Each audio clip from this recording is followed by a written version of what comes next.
Back on the show is Megan Anderson, who's got a big fight coming up here against Charmaine Tweet at Invicta FC 21 on January 14th. Megan, how are you?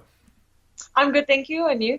Hey, I'm doing very well. Appreciate you taking some time out here on the holiday season. And Christmas kind of came early for you. The UFC announced that they are going to be doing a featherweight division. They're going to have a featherweight title fight coming up here between Holly Holm and Germaine de Randamine. Where were you when you found out the news, and how excited were you?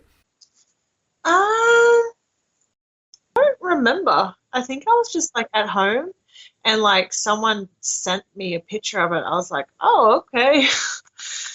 Like, I guess, well, it's good because it means like there's like an actual fight now. So like the division is more realistic than it ever has been. But yeah. Well, I was going to say, you're in a good position here, and this is a pretty big fight coming up here for Invicta. Charmaine Tweet, has fought sort of the who's who. It's definitely a nice win on your resume if you do end up emerging victorious. Has there been any talks with the UFC since the news started, or have you just primarily been focusing on the fight coming up here? I've just been focusing on my fight. As far as I'm aware, like, we haven't been approached. But, we're focusing on January 14th. On the next Invicta, because regardless of what happens, that fight is more important than anything right now. So, 100% agree with that. Let's talk about your last fight, though. Invicta FC 18, you come out and get the knockout victory over Peggy Morgan in the first round. Her name value and the way that ended, was that sort of the most satisfying victory of your career? I don't know. I guess like it was good to get a finish like that. And it was funny because my coach James said, everything he kind of called I would do, he's like, it was like he was playing a video game. So that was kind of funny, but it was a good win. So it was a good finish. It was a dominating finish, and, the fans love that. So, yeah. And here you are again, like I said, back with another big name fight here. Charmaine Tweet, for those who don't know, she's fought the likes of Cris Cyborg, Julia Budd, even Ronda Rousey. How do you think you match up against her? I think this is a very good matchup. My athleticism, I think, is going to be too much for her. There's an age difference. She's 39, I'm 26. I just want it more. She's been around for a long time, and, she's on her way out. And, I'm very young in the sport. I've only been doing this for 3.5 years. So there's a lot left for me to do. And I think I just want it more. And, I think there is nowhere that she can beat me in this fight. Like, I just don't see anywhere where this fight could go that she can beat me. Nice. And you reference your coach there, James, as in James Krause, UFC lightweight fighter. Who are some of the other people helping you get ready, like training partners, things like that, ahead of this matchup? A lot of the guys at Glory, Trey Ogden, Jason Witt, Zach Cummings, Tim's popped in here and there. But he just recently had his big fight, which is pretty cool. Who else? A lot of high level guys that we have at the gym. We have so many top level athletes that I guess you're spoiled for training partners, really. Right. It's sort of an embarrassment of riches. Like, you do have a lot of talent there at the gym. Kind of what I'm hearing though is that you mainly train with men. You don't train with a lot of women. I don't train with any women at all, ever. Okay, interesting. Okay, well there you go. So that's the thing. Like, I don't ever train with women. So, it has its pros and its cons, because being a girl, I'm not as strong or not as fast or not as athletic as the guys. So in one aspect, it can be a little, I guess, disheartening sometimes, like losing every round, like getting beat up. But that's what makes me better. And when it comes to fight time, like, these girls have nothing. Like, they have nothing that what I've already been given in the gym. So, it kind of works its way around. So it's more of a benefit when it comes to fight time, because, I'm used to grappling and wrestling and striking with these top level guys. So when I go, who are bigger than I am, so when I go to do it in the cage, like these girls, like I'm like, oh wow, they're like really light. Like I wasn't expecting them to be like like that, I guess, because I'm so used to the size. Yeah, no, it's obviously a great caveat to have. And another caveat you have as far as your camp goes is you work with the Melee way for your weight cutting. And this is a guy who I've been preaching this all the time on the show. He does a great job with a lot of the athletes he works with. He works with James, he works with Tim Elliott, a lot of other fighters. How's it been working with him and kind of being on the Melee way plan, as they say? Yeah, it's been really good. Will be the third fight that I've used Tyler, and he knows his shit, Yeah. And I follow everything that he tells me to do. Like if he tells me to go eat a little bit more, I'll go eat a little bit more. If he tells me to cut something out, I'll cut it out. Like I follow his nutrition plan like pretty, let's say like 92% of the time. Okay, that's good though. 92, that's an A if you're in school, right? So there's always room for, quality of life, as we like to give him shit for. But he's phenomenal. My weight is where it needs to be. And I'm feeling great. I'm performing well in training, and I'm feeling a little stronger and better than I ever have in a camp. So, what's one meal that he has kind of written down that you like to cook that's sort of your favorite in the Melee way plan? I am not the best cook per se, so I usually eat the same thing like every day. So one of the meals that I make is just like chicken in a crock pot with salsa, and I'll put that with rice. Oh, nice. Simple, but it tastes good. I'm sure. Do you put any spice on there, or is that like not allowed? No, I have like a baby taste buds. I can't do any form of spice. It's oh, okay. Gotcha. Fair enough. I remember one time you and I talked in an interview. You're a big fan of the Reese peanut butter cups. Is that sort of the post fight plans as far as cheat meal and all that? Not really. Like I'll have like some Reese's here and there, or like Reese's Pieces or something like that. Like my weight is very good, and it's where I need to be. A little bit ahead of schedule, but it just means that the last cut's going to be a little easier, or it won't. It's always tough, but it just means I particularly wanted to start it a little bit earlier too because of Christmas, because I didn't want to have to be super strict at Christmas. So I wanted to make sure that I was a little bit ahead so I can kind of like eat a little bit more or splurge or that kind of stuff at Christmas time, and I wouldn't have to worry too much about it. So, yeah. Excellent. Do you feel like this fight is an audition for the UFC? Because we know the new division's there, and they're going to be looking for fighters to add to the roster, I'm sure. I think so. I think that they're definitely going to be watching. But, the UFC already has, I bet you, like they already have their people that they're watching, the names that they've selected for the division.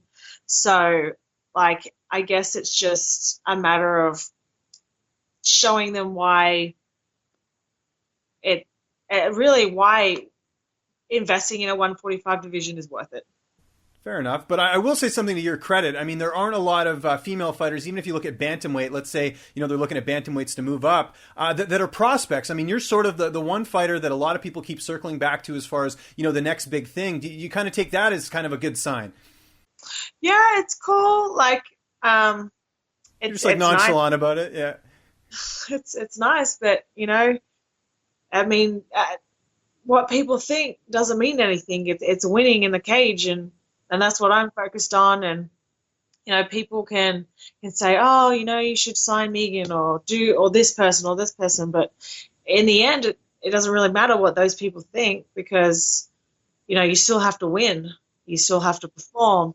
And for the UFC, it's not just winning by like a drawn out decision. It's winning with like, with a bang.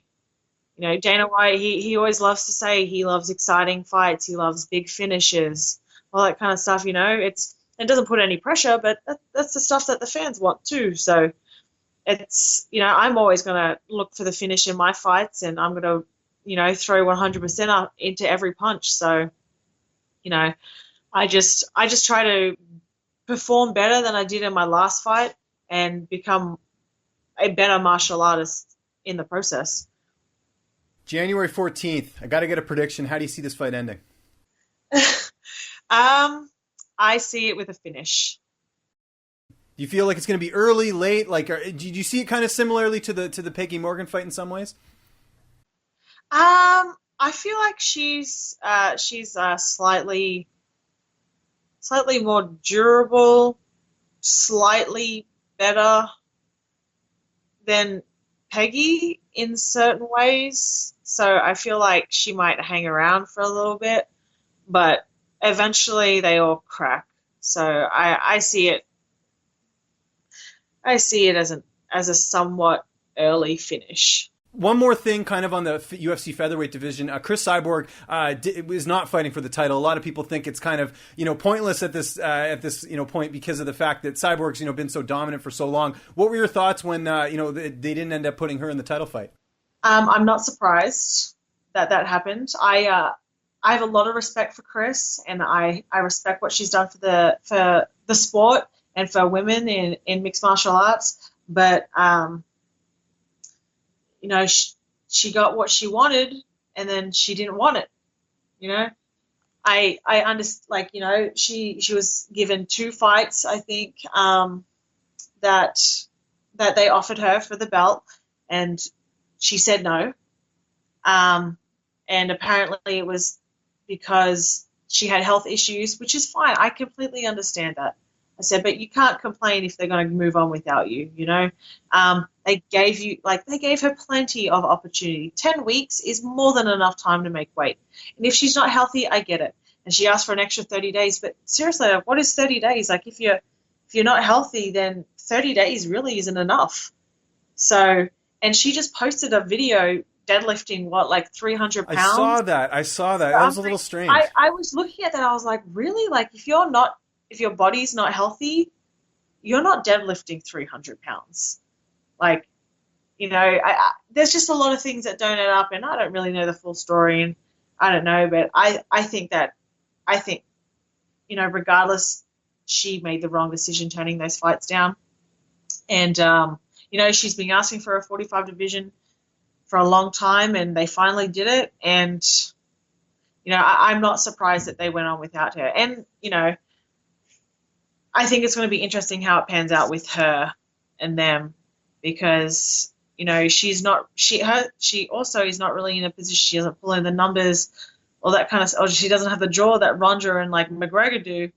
So it'll be interesting to see how they go with it, because, she's demanding a lot of things, but she's not really in the position to, demand things. So the UFC don't really take well to people trying to demand.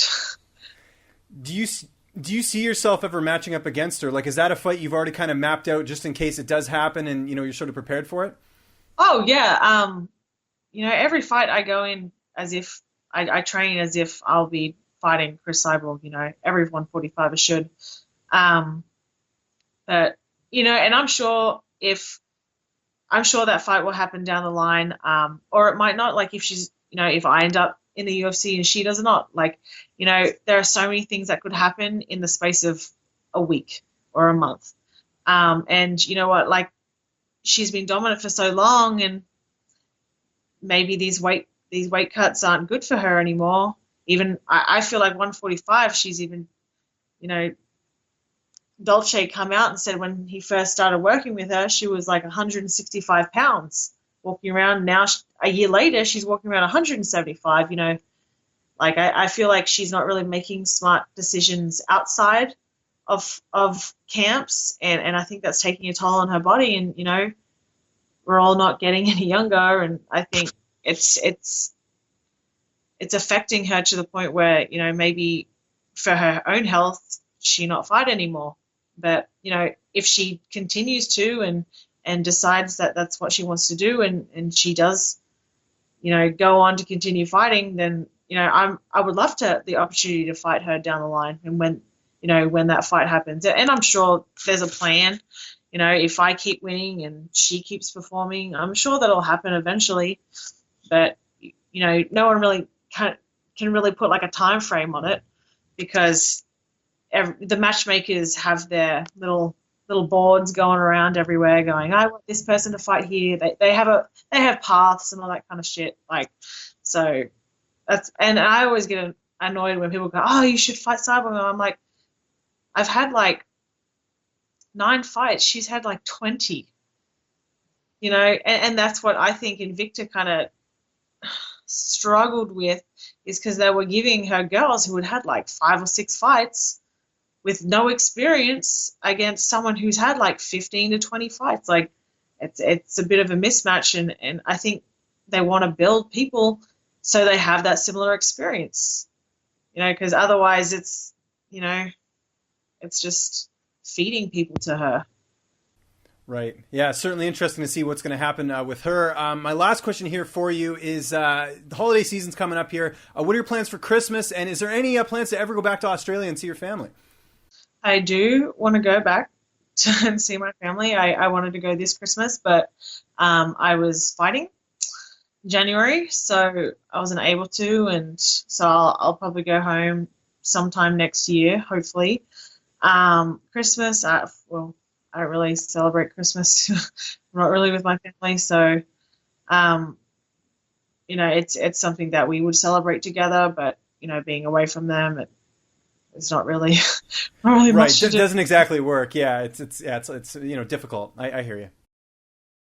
There you go. Well, we're certainly looking forward to this fight. Invicta FC 21 coming up here January 14th. Megan, always appreciate you taking the time and joining me here on the program. Where can people find you on social media? And if you got any thank yous or shout outs, the floor is yours. No problem. Social media, I'm on Facebook, Instagram, and Twitter. Facebook is Megan Anderson MMA, and Instagram and Twitter is Megan A_MMA. And just a huge thanks to my coaches, my gym at Glory, my family and friends who are there to support me every day. Whether I'm having a good day, having a bad day, they're always there. Girl clothing, they send me some pretty cool shit. So I love training in their gear, and I don't really know if there's anyone else. Power Athlete, they work closely with Tyler, and he's their nutritionist. So they have a lot of cool gear, a lot of cool programming for, powerlifting, CrossFit, all different kind of sports. And, Tyler works closely with them, and, his nutrition knowledge is second to none. So I highly recommend going and checking them out. And that's for anyone, whether you're a casual, gym goer, a power lifter, a CrossFitter, in MMA, in any sport, or just like someone wanting to get slightly more healthier. It's for all walks of life. So I definitely go recommend check them out.